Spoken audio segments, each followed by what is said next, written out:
All right, Hoop Fam, I'm about to break down the 3 reasons that you might see some of the worst basketball from your favorite teams that you've seen all season long. Let's go.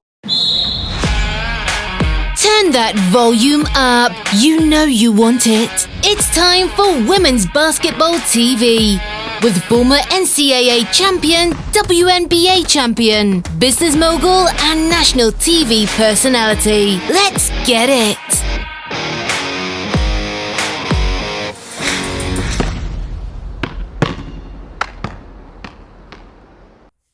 All right, so I just saw in one of my WNBA groups, one of my women's basketball groups on Facebook, people are lamenting about how terrible the basketball is that they're watching today and that they've been seeing over the last few days. They're like, oh, they look like trash. They look terrible. This is horrible basketball. So I decided to do a video because apparently some of y'all don't understand what's going on right now. So I'm going to break down the 3 reasons you might see some of the worst basketball that you've seen this season, period. Number 1, newsflash, y'all, but seriously, players are tired.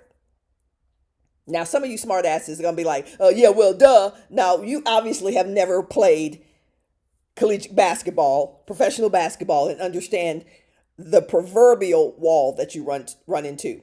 Players are tired. And I'm not just talking about tired, November, December tired. I'm talking about we've been playing for 120 days, roughly, since November to February. Players are tired. It's next level tired. Again, they've been going for 120 plus days, training, lifting, games, conditioning, not to mention the mental toll of academics and school and study hall and meetings and lab. Players are not just physically tired, y'all. They are mentally, psychologically worn out. So to pull it together, when you've been going for 120 days and the same motions, the routine is extremely tough. It was tough back when I played. It was tough back before I played. The grind is only getting harder. Players are tired. And I think sometimes fans don't have an appreciation for what it takes to play sports at that level, a running sport, a jumping sport. I'm just breaking it down. Players are tired. I was watching some hoops and I was kind of chuckling because I was like, oh, I remember that. I remember that. I mean, you're so tired, you can't think straight. And yet you're still attempting to give the effort that your coach desires and requires and demands. And if you're lucky, you have a baller as a coach, or at least a coach who's empathetic and has been around, who understands that while you have to empathize, you also have to gently, consistently push to get what you can get from your team. That's why sometimes you'll start to see coaches play more players as we get closer, halfway through conference play and heading into conference tournaments. You'll see some players who haven't gotten any minutes start to get some minutes because the fatigue is real. Hey, it's Fran Harris, the author of Houston by Morning, the first novel set in the world of the WNBA. It's about an amazing WNBA rookie, her sometimes shady agent, her coach, and yes, the rising broadcaster who's covering the league. Pick it up right now on Amazon.com, whether you want the ebook, the paperback, the hardcover, or even Audible. Just pick it up right now, Houston by Morning, and let me know what you think about it. And now back to the show. So that's number 1. Players are tired. And in my neighborhood, we say players are tired, okay? They tired. They're straight up tired. All right, number 2. There's really no incentive for teams to peak right now. None whatsoever. You want to be peaking at the right time. And the real right time to be peaking is kind of mentally in your conference tournament, heading out of your conference tournament. There's no incentive to peak in this last week before conference tournaments, right? There's actually another level of fatigue, y'all, that happens right after the conference tournament. Y'all are, wait a minute, hold on. So you're telling me they're tired now and they're going to get more tired? Yes, they are.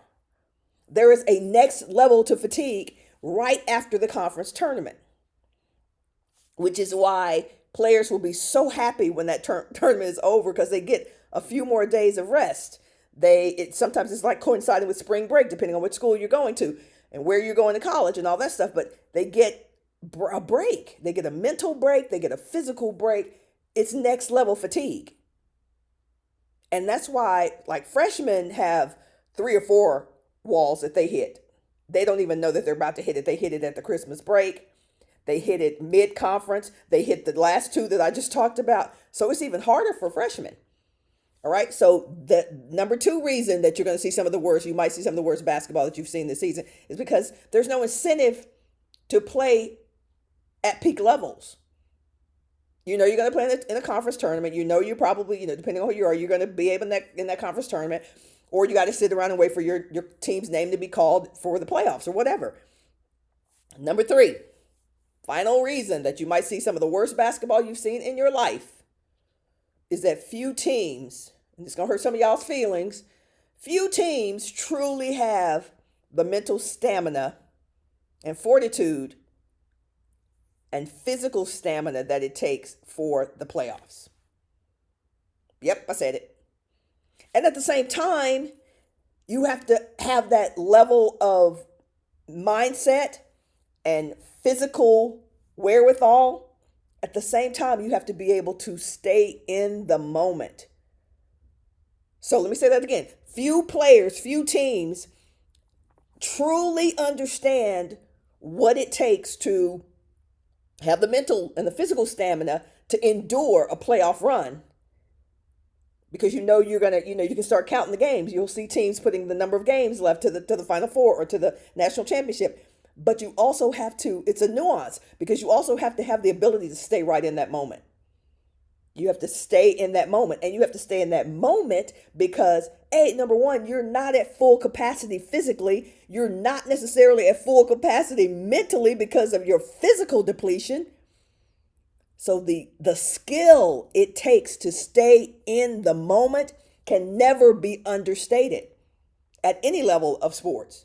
But since we're talking about college sports and specifically the journey to the tourney, you have to be able to stay in that moment. If you don't stay in that moment, it's impossible to deliver a peak performance. It is absolutely impossible.